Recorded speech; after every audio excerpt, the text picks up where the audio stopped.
আপনারা সবাই কেমন আছেন? আলহামদুলিল্লাহ, আমিও ভালো আছি। আমাদেরকে ভালো রাখে কে? আমাদেরকে সুস্থ রাখে কে? আবার আমাদেরকে অসুস্থ বানিয়ে পরীক্ষা করে কে? এজন্য সব সময় প্রশংসা করতে হবে কার? সব জায়গায় আল্লাহর প্রশংসা করতে রাজি আছেন? সব সময় আল্লাহর প্রশংসা করতে রাজি আছেন? আওয়াজ করে বলেন, সকালবেলা প্রশংসা করবেন কার? বিকেল বেলা? রাত্রিবেলা? শীতকালে? গ্রীষ্মকালে? ভোট দেওয়ার সময়? ভোট চুরি করার সময়?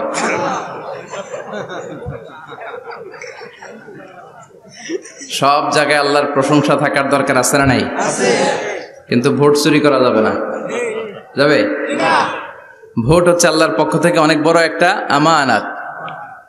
আর আমানতের ব্যাপারে in the day of judgement, কিয়ামতের কঠিন দিনে আপনাকে জিজ্ঞেস করবে কে? কুল্লুকুম রাঈন ওয়া কুল্লুকুম মাসউলুন আন রাইয়াতিহি। তোমরা প্রত্যেকে দায়িত্বশীল, আর তোমাদের প্রত্যেকের দায়িত্বের ব্যাপারে জিজ্ঞেস করা হবে। চিৎকার করে বলেন ঠিক কি না? এজন্য আমার ভোট আমি দেব, যাকে খুশি তাকে দেব এমনটা না, সৎ লোক দেখে দেব। ঠিক কি না?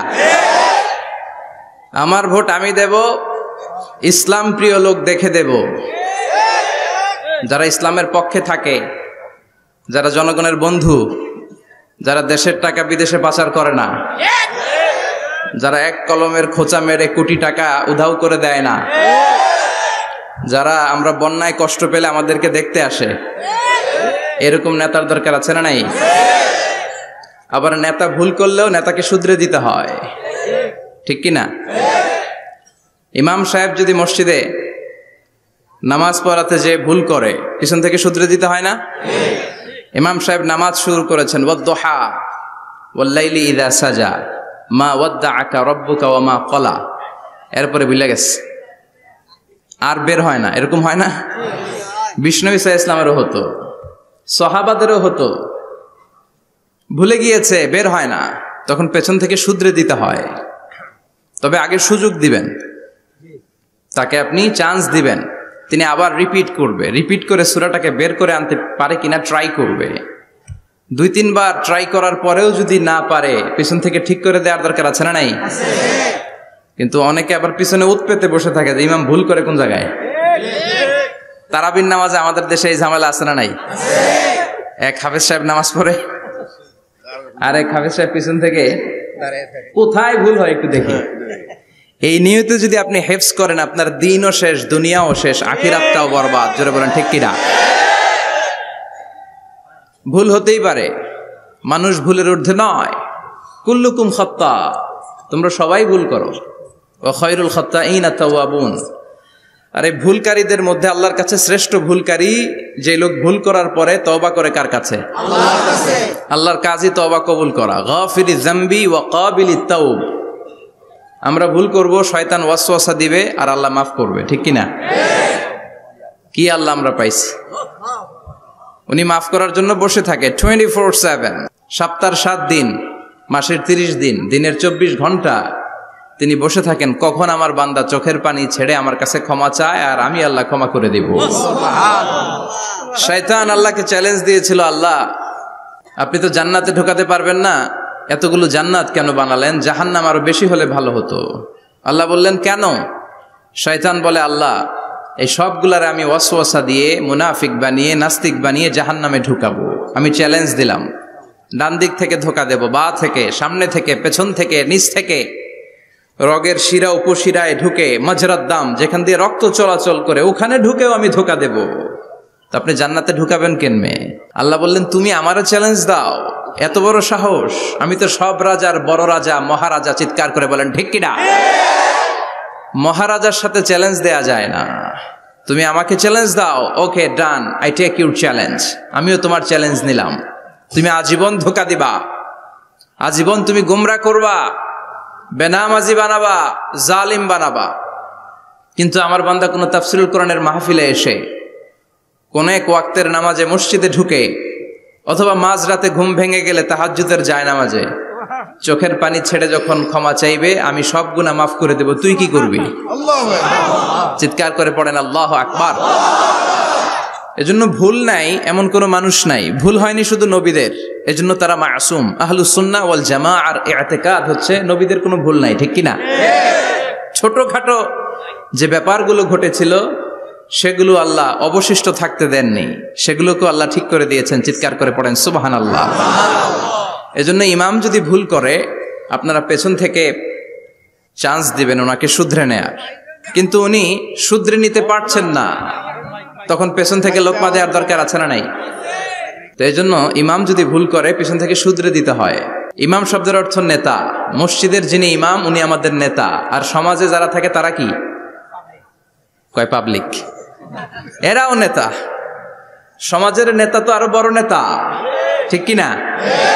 নেতা যত বড় ভুল করার সম্ভাবনাও তত।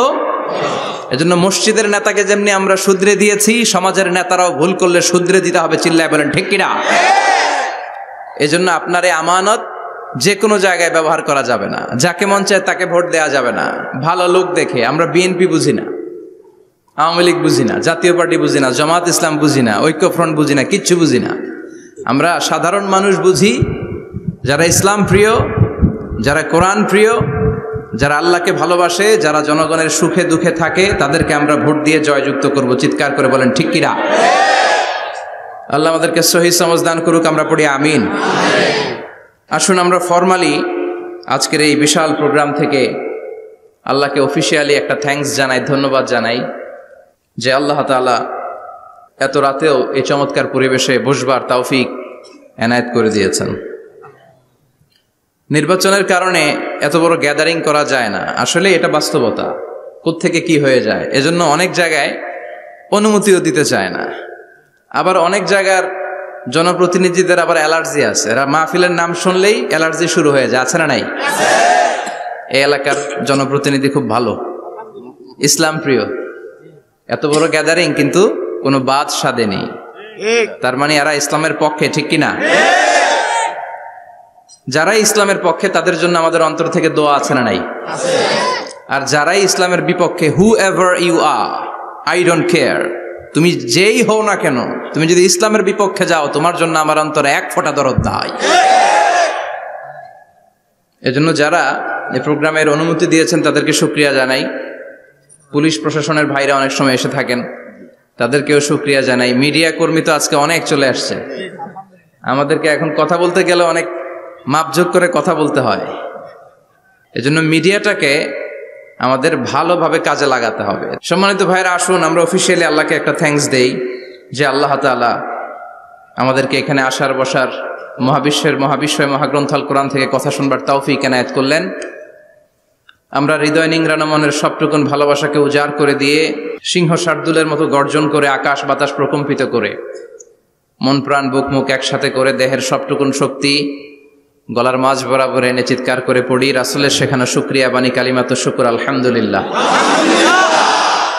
সবাই পড়েন রব্বানা লাকাল হামদ হামদান কাসীরান তাইয়িবান মুবারাকান ফীহি ইয়া রাব্বি লাকাল হামদু কামা ইয়ানবাগি লিজালালি ওয়াজহিকা ওয়া আযীমি সুলতানিকা লাকাল হামদু বিল ঈমান লাকাল হামদু বিল ইসলাম লাকাল হামদু বিল কোরআন।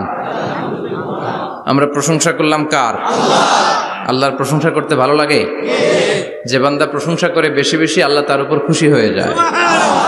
বান্দা যখন কিছু খায়, খেয়ে বলে আলহামদুলিল্লাহ, আল্লাহ তার উপর খুশি হয়ে যায়।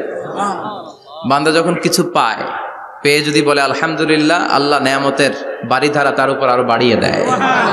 লা ইন শাকারতুম লা আযীদান্নাকুম ওয়া লা ইন কাফারতুম ইন্না আযাবী লাশাদীদ। নেয়ামতের শুকরিয়া করলে আরো বাড়িয়ে দেব। আমার খাজানা, আমার ধন ভান্ডার যে কত বিশাল, তোমাদের কোনো ধারণাই নাই। আল্লাহু আকবার। হাদিসে কুদসিতে আল্লাহ বলেন, ইয়া ইবাদি, হে গোলামেরা, লাউ আন্না আউওয়ালাকুম ওয়া আখিরাকুম ওয়া ইনসাকুম ওয়া জিন্নাকুম কামু আলা সাঈদিন ওয়াহিদ। পৃথিবীর সব মানুষগুলো, সাইয়েদনা আদম থেকে শুরু করে কিয়ামত পর্যন্ত যারা আসবে, সবাই যদি একটা বিশাল ময়দানের উপর দাঁড়িয়ে তাদের মনের যত চাহিদা আকুতি আছে সবকিছু আমার কাছে বলে, তারা যা চায় সবই যদি আমি দিয়ে দেই, প্রত্যেকের যত চাওয়া পাওয়া আছে সবও যদি আমি পূরণ করে দেই, আমার খাজিনা, আমার ধনভাণ্ডারের 1 ইঞ্চিও কমবে না। কত বড় ধনভাণ্ডারের তিনি মালিক, আল্লাহু আকবার। এজন্য বিপদে পড়লে চাইবো কার কাছে? বন্ধুর কাছে বিপদ শেয়ার করার আগে, ফেসবুকে শেয়ার দেওয়ার আগে শেয়ার দিব কার কাছে? কথা কি বুঝেন? প্রথমে শেয়ার চলবে কোথায়? আল্লাহর কাছে শেয়ার করব। বিশাল ধনভাণ্ডারের মালিক আমার সব সমস্যার সমাধান করে দিলেও তার ধনভাণ্ডারের কোনো কমতি হবে না, ঠিক কি না? এজন্য সব সময় আল্লাহর প্রশংসা করতে হবে বেশি বেশি। এত নেয়ামত তিনি দিয়েছেন, আপনি গুণে শেষ করতে পারবেন না। ওয়া ইন তা'উদ্দু নি'মাতাল্লাহি লা তুহসুহা, এত নেয়ামত দিয়েছি, গুণে শেষ করা যায় না। ঠিক যে মুহূর্তে আমরা এখন কথা শুনছি, অনেকে এখন হসপিটালের বেডে আছে না নাই? দুর্ঘটনায় আছে না নাই? ঋণের বোঝায় জর্জরিত, পাওনাদাররা বাড়িতে এসে ঝামেলা করে ঘরে থাকতে পারে না, আছে না নাই? মামলা হামলা ঝামেলা জুলুম, নানা কারণে নানা জায়গায় মানুষেরা বিপদে আছে। অনেকের ক্যান্সার, যেটার কোনো অ্যান্সার নাই, দেহের সেলের ভিতরে, প্রত্যেকটা সেলে কোষের ভিতরে জ্বালা ধরে গিয়েছে, হসপিটালের বেডে বসে মৃত্যুর প্রহর গুনছে, এরকম আছে না নাই? ঠিক সেই মুহূর্তে আমরা খুব শান্তিপূর্ণভাবে মহাবিশ্বয় মহাগ্রন্থ আল কোরআন থেকে কথা শুনতে বসতে পেরেছি। এজন্য শুকরিয়া চলবে কার? আল্লাহ, তুমি আজকের মাহফিলটাকে আমাদের নাজাতের ওসিলা বানাও, আমরা যেন তোমার শুকর গুজার বান্দা হতে পারি, তুমি তৌফিক দাও। কোম্পানিগঞ্জ বাজার শ্রমিক ফেডারেশনের উদ্যোগে ৮ম বার্ষিক ওয়াজ ও দোয়ার মাহফিল। সমাজে পরিবর্তন আসতে শুরু করেছে। আগে শ্রমিক ফেডারেশনের এরা যাত্রাপালা করতো, তাই না?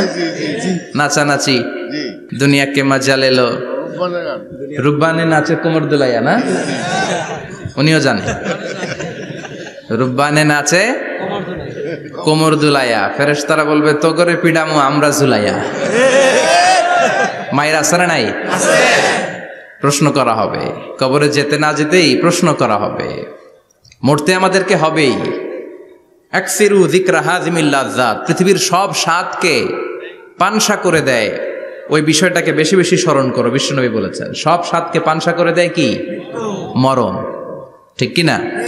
The most certain thing in our life is death, and the most uncertain thing in our life is the time of death.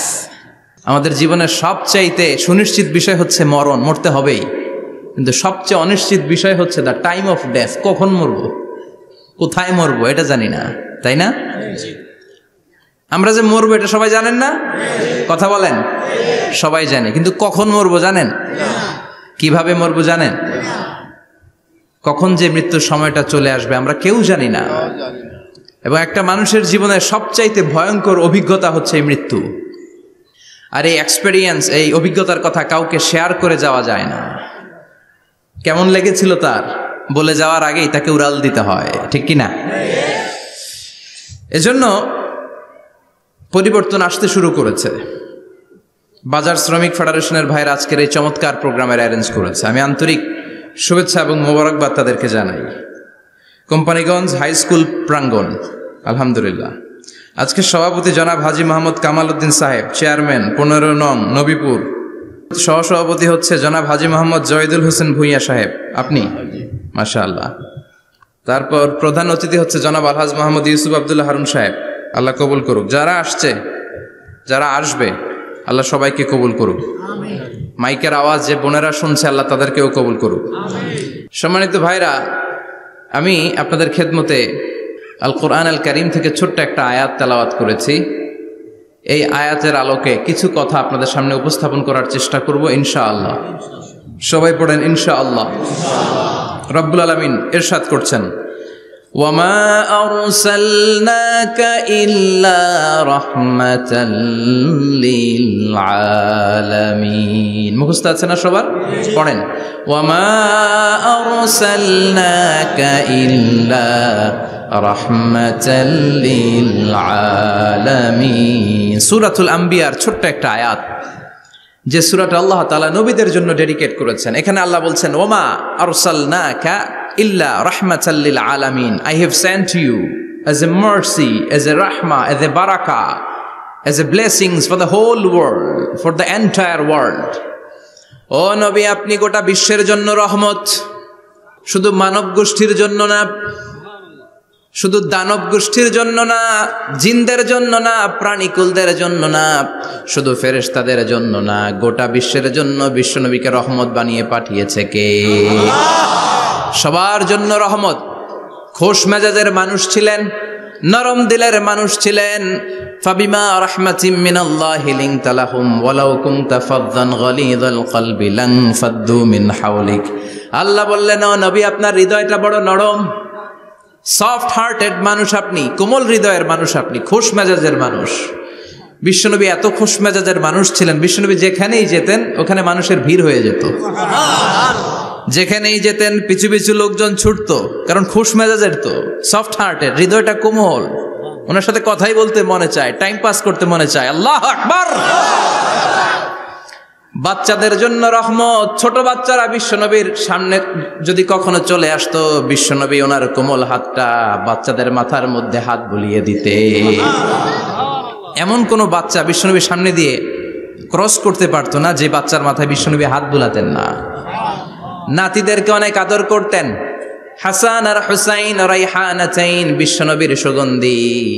Hasan বিশ্বনবীর কোলে উঠলে সাইয়েদনা হুসাইন কোলে ওঠার জন্য কান্না করতেন, আবার হুসাইন কোলে উঠলে হাসান কান্না করতেন। আবার সাইয়েদনা হাসান বিশ্বনবীকে ঘোড়া বানিয়ে বিশ্বনবীর পিঠের উপরে বসে বিশ্বনবীর চুল ধরে টেনে টেনে খেলা করতে। বিশ্বনবী ঘোড়া, আর ঘোড়ার বাদশা হচ্ছে হাসান। সুবহানাল্লাহ পড়বেন না? কি খুনসুটি, কি সম্পর্ক! স্ত্রীদের সাথে ভালো আচরণ, কম্প্যানিয়ন্স যারা আছে সাথীদের সাথে ভালো আচরণ, সবার সাথে ভালো আচরণ, সবার জন্য রহমত।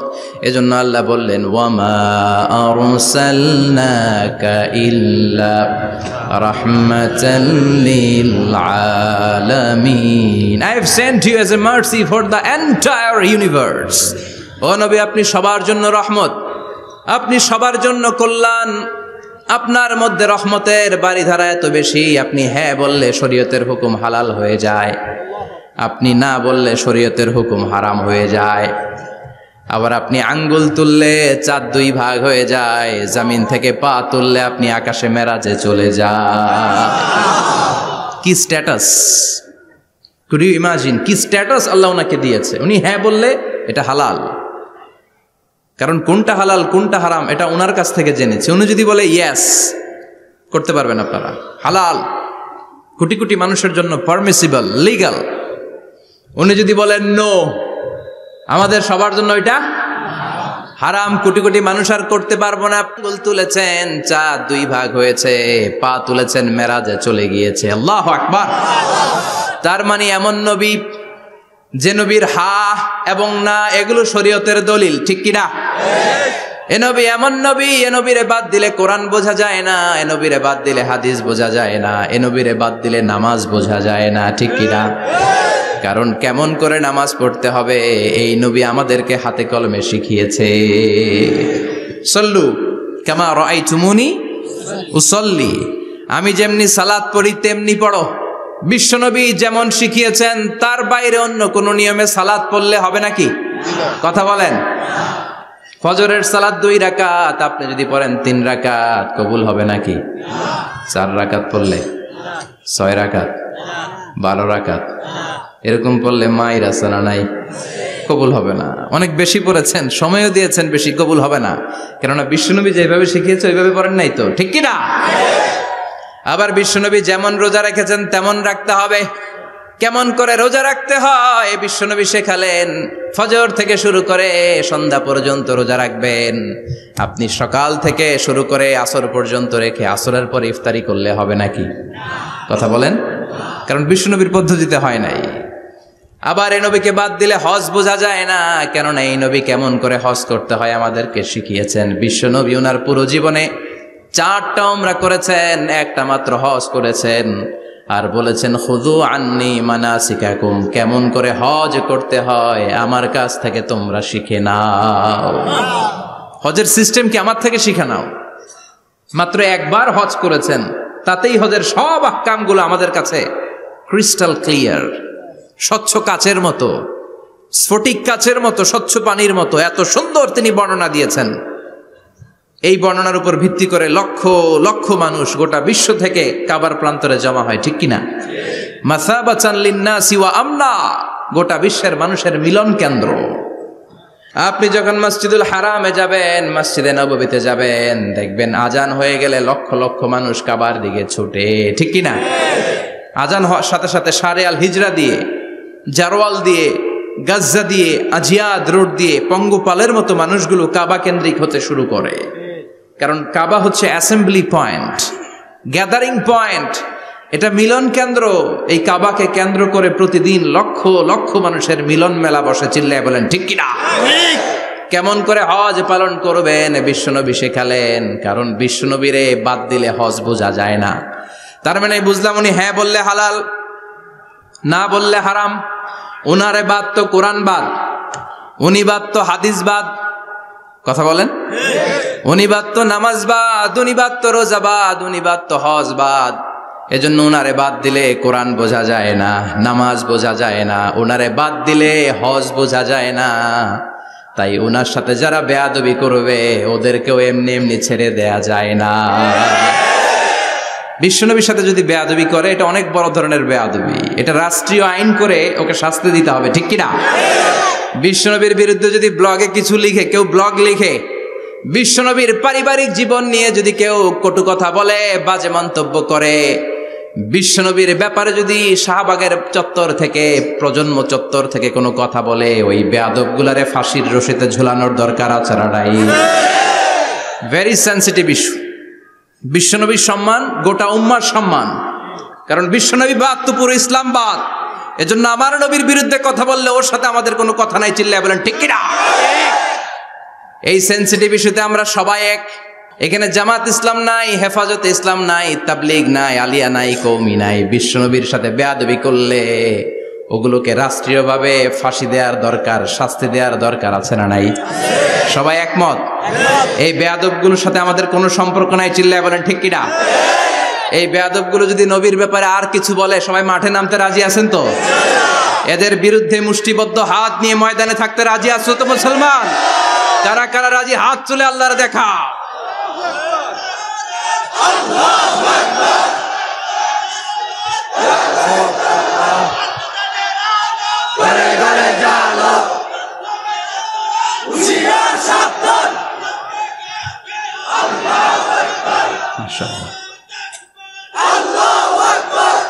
আল্লাহ তুমি কবুল করো। বিশ্বনবীর ভালোবাসা যেন আমরা অন্তরে রাখতে পারি, তুমি তৌফিক দাও। বিশ্বনবীর অনুসরণ এবং ভালোবাসা ছাড়া আল্লাহকে পাওয়া যাবে? আল্লাহকে যে পাইতে চায় হাজরাতের অনুসরণে, আরশ কুরসি লৌহ কালাম না চাইতে পেয়েছে সে। হাজরাতের অনুসরণে আরশ কুরসি লৌহ কালাম না চাইতে পেয়েছে সে। সুবহানাল্লাহ পড়েন। এজন্য আল্লাহ বললেন, নবী আপনাকে আমি গোটা বিশ্বের মানুষের জন্য রহমত করে পাঠালাম, আবার আপনার চরিত্রটা গোটা বিশ্বের মানুষের জন্য আমি মডেল করে দিলাম। আল্লাহু আকবার। ওয়া ইন্নাকা লাআলা খুলুকিন আযীম। ও নবী, চমৎকার একটা চরিত্রের উপরে আমি আপনাকে প্রতিষ্ঠিত রেখেছি। And verily you are on a very good standard of character. ও নবী, আপনার চরিত্রটা বড় সুন্দর। আপনার চরিত্রের মতো গোটা বিশ্বের কারো চরিত্র হতে পারে পা থেকে মাথা পর্যন্ত বিশ্বনবীর চরিত্রে একটা কালো দাগ বসানোর মতো ক্ষমতা কারো আছে নাকি? কারণ বিশ্বনবীর চরিত্র হলো কোরআনের চরিত্র। মা আয়েশাকে বলা হলো, মা আমাদের পেয়ারা নবীর চরিত্র কেমন ছিল আমাদেরকে বলে শোনান। মা আয়েশা বললেন, ও সাহাবীরা, বিশ্বনবীর চরিত্র ছিল কোরআনের চরিত্র। কানা খুলুকুহু আল কোরআন। বিশ্বনবীর চরিত্র ছিল কোরআনের চরিত্র। পুরো কোরআনে 30 পারাতে থিওরিটিক্যালি যা বলে শোনানো হয়েছে, বিশ্বনবীর জীবনীতে চরিত্রে প্র্যাকটিক্যালি ওই সব কিছু করে দেখানো হয়েছে। পুরো কোরআনে 30 পারাতে থিওরিটিক্যালি যা বলা, বিশ্বনবীর চরিত্রে প্র্যাকটিক্যালি সেটা করে দেখানো। সুবহানাল্লাহ, বাড়িতে যায় বলেন। আবার বিশ্বনবীর আরেক স্ত্রী উম্মে সালামা বলতেন, ইনদামা ইয়ামশি রাসূলুল্লাহ আলাল আরদি কাআন্নাল কুরআনা ইয়ামশি আলাইহি, যখন বিশ্বনবী রাস্তার উপর দিয়ে হেঁটে যেত মনে হয় কোরআন শরীফটা রাস্তার উপর দিয়ে হেঁটে হেঁটে যায়। কোরআনুল কারীম রাস্তা দিয়ে হেঁটে হেঁটে যাচ্ছে, মনে হচ্ছে যে এটা বিশ্বনবী নয়, এটা জীবন্ত কোরআন। পড়েন আল্লাহু আকবার। এজন্য এই নবীকে আল্লাহ এমন স্ট্যাটাস দিয়েছেন, পৃথিবীর কোন নবীকে তেমন স্ট্যাটাস দিয়েছে নাকি?